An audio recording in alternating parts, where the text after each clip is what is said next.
Good morning, everybody. I just wanted to come in and let you all know something about love.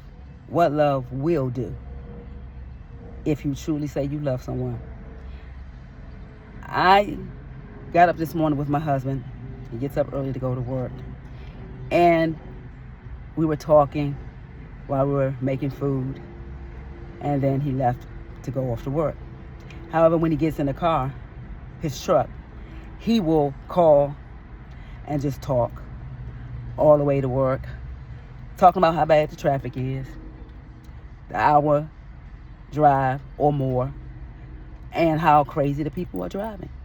And I listen to this every single morning. I basically can record it because I know how it's going to start off. But nevertheless, it's fine. Communication is good, no matter what you're talking about. Learn that too in a marriage. Communication is life. It's like blood. You need it.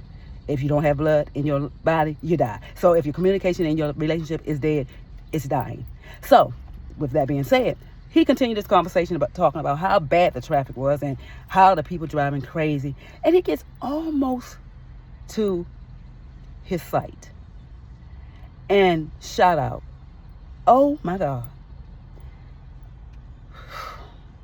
Now, when you hear, oh my God, something is wrong. So I waited, and I just said in my head, Lord, please don't let it be something bad.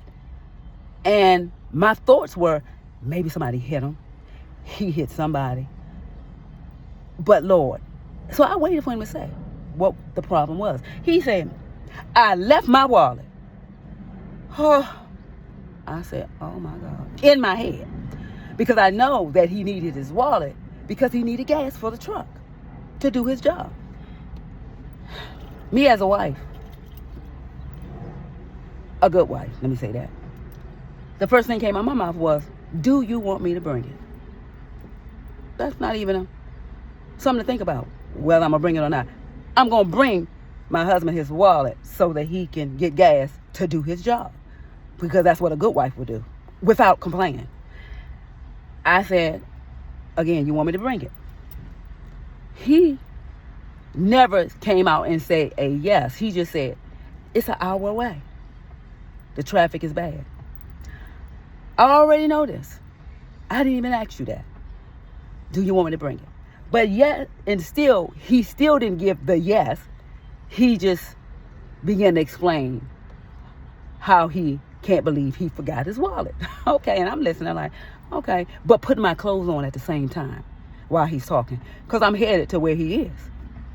And he's just talking, yeah, I switched pants and I don't know how I forgot. And on. And still I'm waiting, but I'm getting dressed, about to head out the door. He said, the address is, and I began to laugh. I said, okay.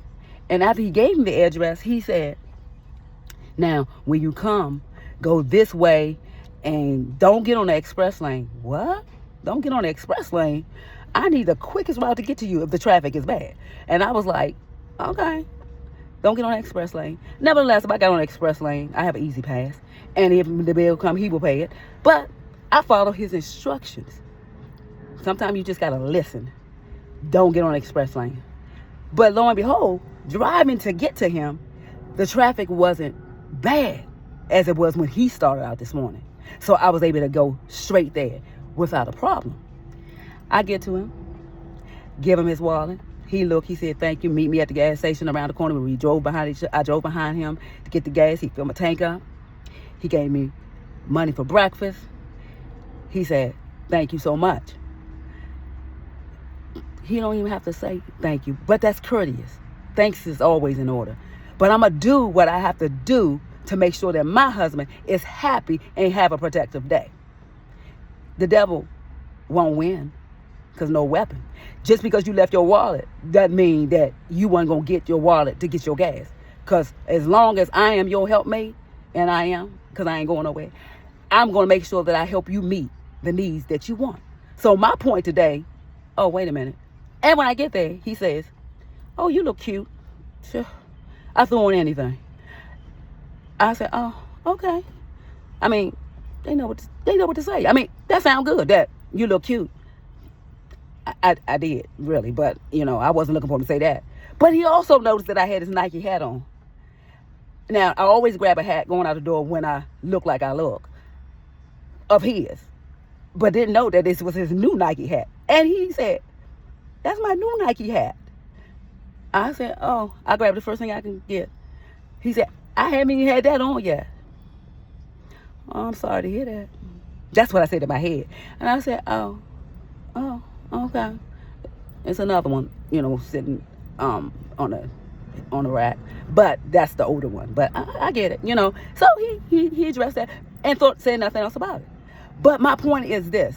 When you truly love someone, you will go the extra mile to make sure that they have what they need. You will consider someone else before you consider yourself. Now, look, the night before, I drove round trip to North Carolina and back. Came home, took my shower, was able to get on my women's Zoom call, which was powerful. You need to be on there every Tuesday night. I'll give you the link at 7:30. If you want it, DM me. I'll give it to you. Was able to do that. Went upstairs, watched TV, stay up. I stay up long. Sometimes I don't go to bed till the next morning. But got about 2 hours of sleep. In spite of all of that, I'm going to make sure that my husband and my house has what they need to keep it a joyful, peaceful place. And it's not a house, it's a home. I know we say a lot, happy wife, happy life. No. That's selfish. You need to say happy house, happy spouse. Consider someone else today. Tina Turner asked the question, what does love have to do with it? Well, I'm glad you asked. Love has everything to do with it. First of all, because the Bible said so. And the Bible gave us as wise instructions on how we ought to handle our husband. Handle them right, you'll be happy. Consider someone else today. Love got everything to do with it. My husband happy, I'm happy, and he'll get home at a reasonable enough time to get his rest for the next day. Consider someone else other than yourself on today. That's love. Have a wonderful day.